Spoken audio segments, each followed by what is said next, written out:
आबिद ने जब सुबह की पहली रोशनी देखी तो इसकी 10 उंगलियां जल चुकी थीं। ये कोई आम वाकया नहीं, बल्कि एक अजीम कुर्बानी, एक दिल दहला देने वाली आजमाइश और अल्लाह की रजा के लिए दी गई एक मिसाली मुजाहमत की दास्तान है। हयात अल-कुलूब अल्लामा मजलिसी अलैहि अल-रहमा जैसी मोतबर किताबों में ये वाकया नकल हुआ है। कहा जाता है कि एक ज़माने में एक नेक इबादत गुजार खालिस दिल रखने वाला आबिद एक खानका में रहता था। इसकी जिंदगी का मकसद सिर्फ एक था, अल्लाह की इबादत, और इसी में इसकी रुको सुकून मिलता था। लेकिन शैतान कब आराम से बैठता है।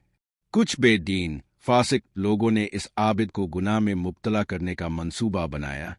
शायद एक बदकार औरत ने खुद ये साजिश की। एक रात आबिद के दरवाजे पर दस्तक हुई।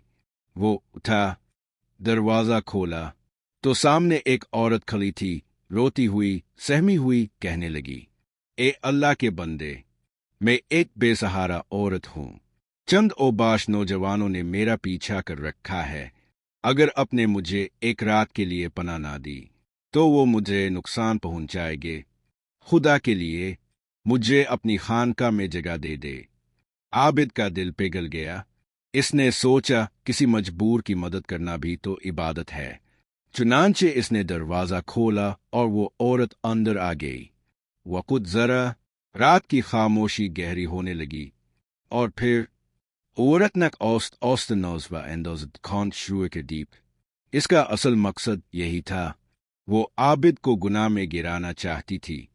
यही वजह है कि शरीयत इस्लामिया ने मर्द और औरत के दरमियान खलवत यानी अकेलेपन को सख्ती से मना किया है, क्योंकि नफस कमज़ोर है, शैतान ताकतवर है और मौका अगर मिल जाए तो इंसान गुनाह में डूब सकता है। बेचारा आबिद, जिसका दिल पाक था, ईमान से लबरेज था, वो आजमाइश में गिरफ्तार हो गया। नफसानी ख्वाहिश ने इसके दिल पर दस्तक दी। वो सख्त परेशान हुआ। सुन ले, ए अल्लाह, मैं क्या करूं? मेरी रूह पर एक जंग छिल गई है। इसलिए इसके दिल में एक इल्हामी ख्याल आया। यह है बिद, शहवत की आग को सिर्फ 2 चीजें बुझा सकती हैं, खौफन खुदा और जिस्म की अजियत आग। इसके सामने चिराग जल रहा था। इसने कांपते हाथ से अपनी एक उंगली आग की लो पर रख दी। जलन की शिद्दत ने इसका पूरा जिस्म हिला दिया, लेकिन इसने दिल में कहा, जब मैं इस छोटी सी आग को बर्दाश्त नहीं कर सकता तो दोज़ख की आग कैसे बर्दाश्त करूंगा। नफसानी ख्वाहिश थोड़ी देर के लिए दब गई, लेकिन कुछ लम्हों बाद वो शैतानी वसवसा दोबारा सर उठाने लगा। आबिद ने हिम्मत की और अपनी दूसरी उंगली चिराग की लो पर रख दी। यूं एक एक करके पूरी रात गुजरती गई और सुबह तक इसकी 10 उंगलियां जल चुकी थी।